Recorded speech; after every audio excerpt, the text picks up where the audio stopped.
그리고 지금 딱 생각해보면 토트넘이 안 쫄릴 수가 없습니다. 지금 토트넘에서 손흥민 연봉 순위가 몇인지 아십니까? 해리케인 다음으로 한 2, 3위 정도 예상하십니까? 아닙니다. 이게 지금 잘못 보도되는 경우들이 있는데 손흥민 팀 내 연봉이요. 놀라지 마십시오. 5위입니다. 5위. 손흥민보다 연봉 많이 받는 선수가 이 토트넘 내에서만 4명이에요. 순위 한번 보실게요. 이게 제가 가만 보니까 가레스 베일이 토트넘은 손흥민 도와주려고 온 것 같더라고요. 손흥민 연봉 높여주려고.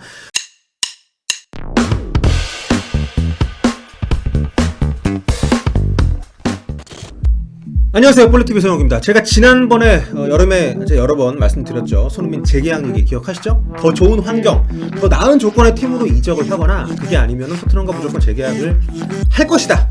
토트넘이 이대로 손흥민을 방치하지 않을 것이다. 뭐 이런 얘기를 드렸었는데 어제부터 현지에서 손흥민 재계약설이 흘러나오고 있습니다. 자, 2020년 들어서 프리미어리그에서 가장 핫한 공격수 뽑으라면 손흥민 선수를 빼놓을 수가 없죠.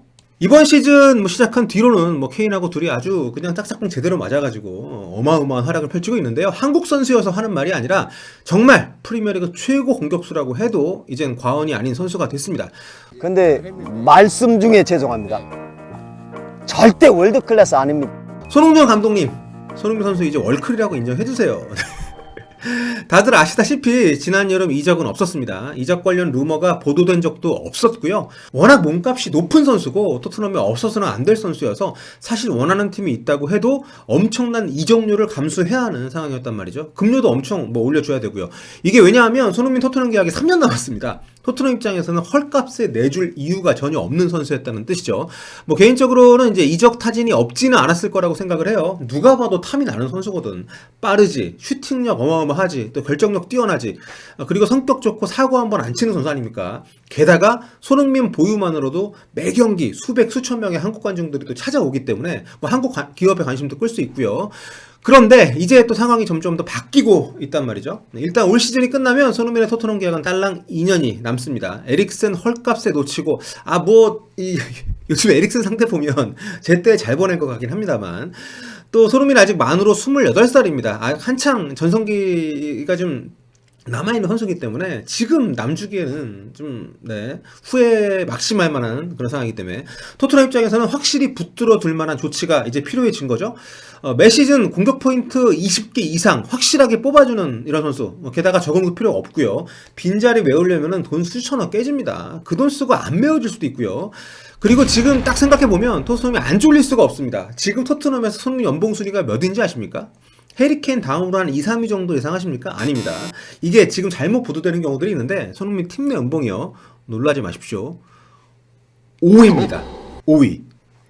손흥민보다 연봉 많이 받는 선수가 이 토트넘 내에서만 4명이에요. 순위 한번 보실게요. 이게 제가 가만 보니까 가레스 베일이 토트넘은 손흥민 도와주려고 온 것 같더라고요. 손흥민 연봉 높여주려고. 토트넘 팀 내 주급 순위입니다. 자, 1위는 이제 가레스 베일. 레알 마드리드에서 이제 임대를 왔는데요. 원래 이 친구가 레알 마드리드에서 받던 주급이 일주일에 60만 파운드입니다. 일주일에 9억 원 받는 친구였어요. 근데 이번에 임대를 오면서 그중에 3분의 1 정도를 토트넘이 내주기로 했습니다. 그래서 그것만 해도 22만 파운드예요. 3억이 넘는 돈을 토트넘에서 받고 있습니다. 나머지는 레알에서 그대로 메워주고 있고.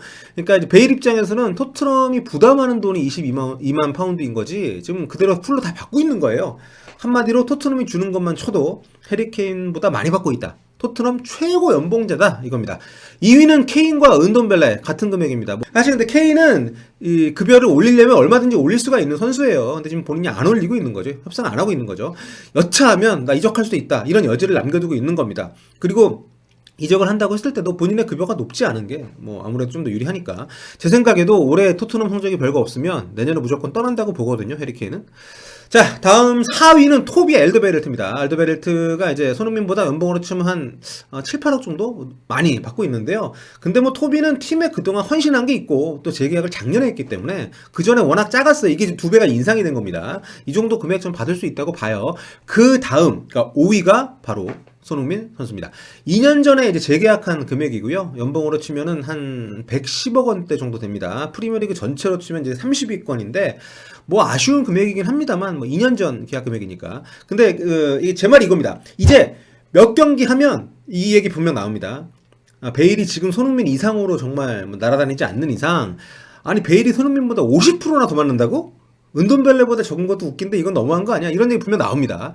그래서 토트넘이 이번에 무조건 이제 재계약을 원할 텐데 물론 이제 손흥민 입장에서는 서두를 이유가 없습니다. 겨울이든 뭐 다음 여름이든 떠날 가능성이 좀 없는 게 아닌데다가 또 해리케인 상황도 좀 보지 않겠습니까? 해리케인 있고 없고의 차이가 분명히 있을 거기 때문에 뭐 같이 있으면은 뭐 도움이 되는 면 분명히 있고 없다고 하면 또 팀 내 공격에서 거의 뭐 완전히 주도적으로 이제는 완전한 중심이고 책임을 져야 되는 선수니까 연봉 협상에서 훨씬 더 유리할 수 있고요.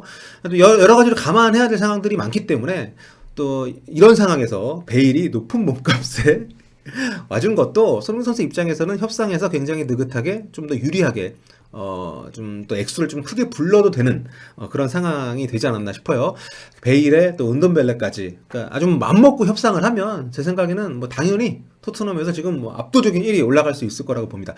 관건은 근데 지금 토트넘에서의 몸값이 아닙니다. 저는 리그 탑 5에도 들어갈 수 있다고 보거든요. 지금 여기 순위 보시면 손흥민이 지금 14만 파운드거든요. 그러니까 뭐 1위인 오바메양 같은 경우는 이제 작년에 뭐 계약을 했기 때문에 1위 오바메양 같은 경우에는 뭐 몇 달 전에 계약을 했기 때문에 뭐 이 정도 액수 받을만 하고 손흥민이 지금 14만 파운드인데 마시알이 25만 파운드입니다. 이건 아니지 않습니까? 뭐 마시알 좋은 선수긴 합니다만 그래도 마시알보다는 좀 많이 받아야지 손흥민이. 예?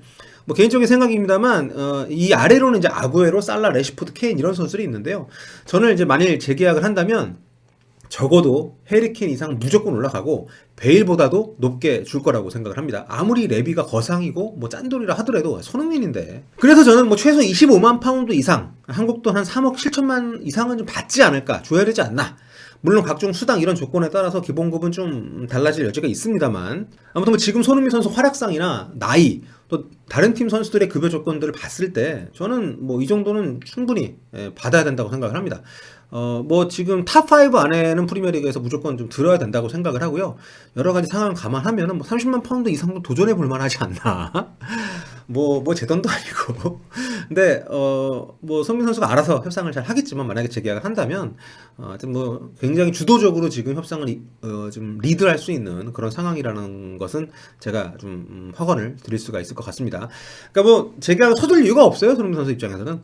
손흥민 선수가 워낙 토트넘에 애정도 많고 로얄티가 강한 선수이긴 합니다만 다른 팀 뛰는 모습도 보고 싶은 욕심이 또 있다 보니까 제 생각에서 좀 새로운 팀에 좀 갔으면 좋겠기 때문에 재계약을 서둘 이유는 없다고 생각을 하는데 뭐 사실 어디로 이적하든 토트넘이 이번에 재계약할 때 줄 수 있는 급여보다 훨씬 많이 줄 거라고 저는 생각하거든요. 은벨레 보세요. 이적하면 급여 엄청 뜁니다. 여하튼 앞으로 재계약권이 어떻게 진행될지 모르겠습니다만 잘 나가는 손흥민한테 날개를 달아줘야지 괜히 발목에 모래주머니 채우는 그런 교섭이 되지는 않았으면 좋겠다는 생각이 좀 들고요.